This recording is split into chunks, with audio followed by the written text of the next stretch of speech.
so this is our video lesson for section 13.4. So again, make sure you get that notes packet out and you start writing this down because I will not be going over this in class. It's at the same time so I can help you with the harder stuff in class. Alright, so we talked about gases, we talked about liquids, we talked about solids. So now let's talk about how they turn into one another. Okay, and y'all, it's all based on that kinetic energy. The low kinetic energy tends to be a solid. The particles are close together. They're just vibrating. Then as we heat them, they vibrate and then they start moving past one another. It becomes a liquid. We heat them more, they start moving even faster, and then they start spreading out even more, and then eventually it becomes a gas. Okay, so what are all these things called? Well, these are changes of state, or they're sometimes called phase changes. So, we'll discuss all of them, but most of them you should already know. So on this slide, we're going to discuss one that maybe you're not quite as familiar with. Alright, so a change of substance that goes directly from a solid to a vapor or a gas without passing through the liquid state is called sublimation. Okay, so there are some substances that under certain conditions, if you have a solid, it doesn't melt into a liquid, it just vaporizes and goes directly into a gas. That is referred to as sublimation. Things that you would see that go through sublimation are dry ice. It starts out as a solid, it's solid carbon dioxide. And then that's why it's called dry ice. There's no melting, there's no liquid. It just vaporizes and goes directly into a gas. So it goes through sublimation. Iodine is another example. Sorry. So they both go through sublimation, dry ice and iodine. All right, and so again, that's going directly from solid to gas. Going the opposite way from gas to solid is called deposition. Think of it as a gas depositing itself. And we'll look at examples of those in class with the iodine. I can show you both of these examples in class. All right, so let's click. So this little graph here, it just kind of shows us what all the phase changes are called. Like I said, you should know most of them, but let's just go over them. Okay, so we'll go from solid to liquid. That's called melting.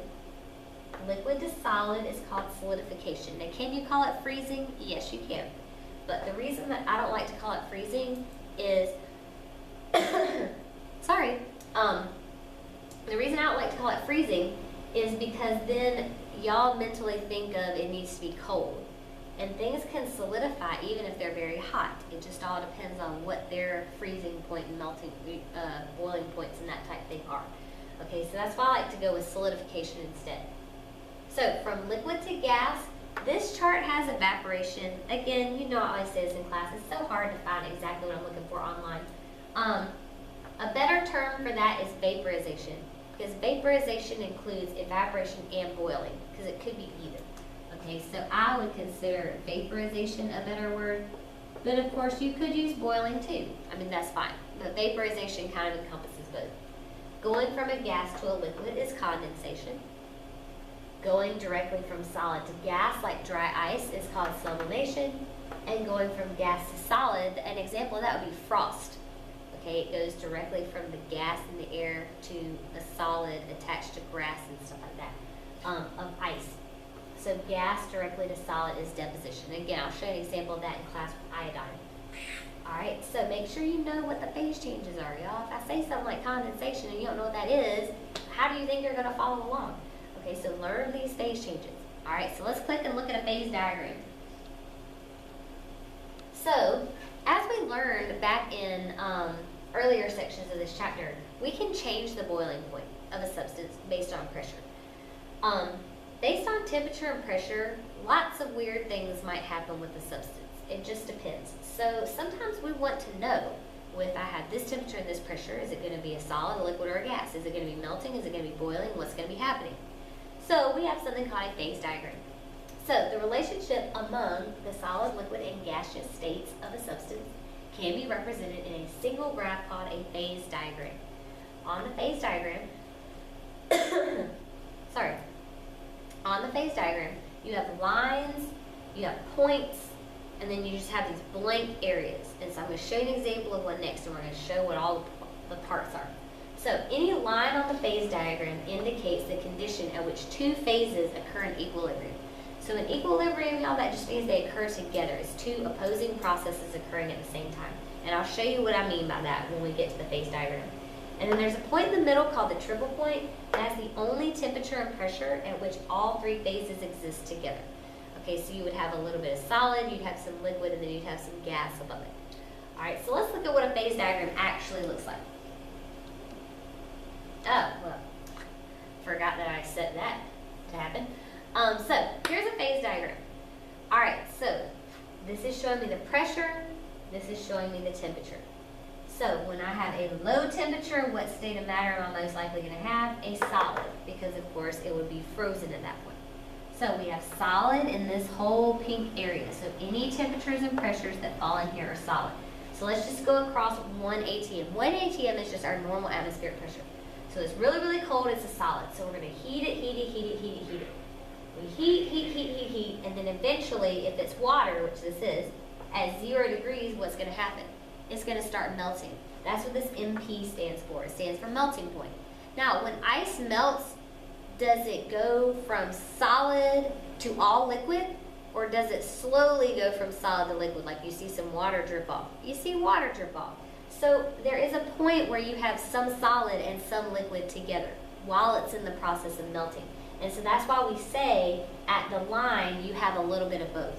Okay, because until it's completely done melting, you still have some solid, you still have some liquid. All right, so at this line, I have some solid and some liquid. And that's easy because those are the two parts touching that line. So we melt it, and then once it's done melting, it is all a liquid. So anywhere in this area, I would have a liquid. So let's keep heating it, heating it, heating it, heating it, heating it. Eventually we get to 100 degrees, and what happens? Well, it starts boiling. NBP stands for normal boiling point, because remember, boiling point changes as pressure changes. So we call it the normal boiling point if it's at our normal atmospheric pressure.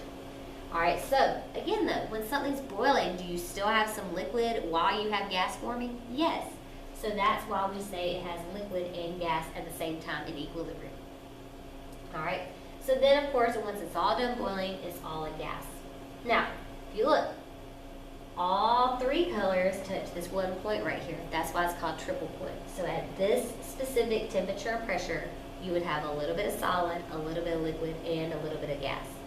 All right, so we have solid, liquid, gas, triple point, and remember, at any line, so at this line, what exists? We have some solid, some gas, and this, of course, is SP, sublimation point. All right, so don't worry, we're not doing any calculations or anything with phase diagrams. You just got to kind of know the parts. Well, our section assessment is pretty easy this time. It's only one question. So what does the triple point on a phase diagram describe? Well, it describes the temperature and pressure in which all three states of matter, solid, liquid, and gas, exist. Okay, so it's the point, the temperature and pressure where all three states of matter exist together. And that's section 13.4. Hopefully you thought that chapter 13 was super easy, because it was supposed to be.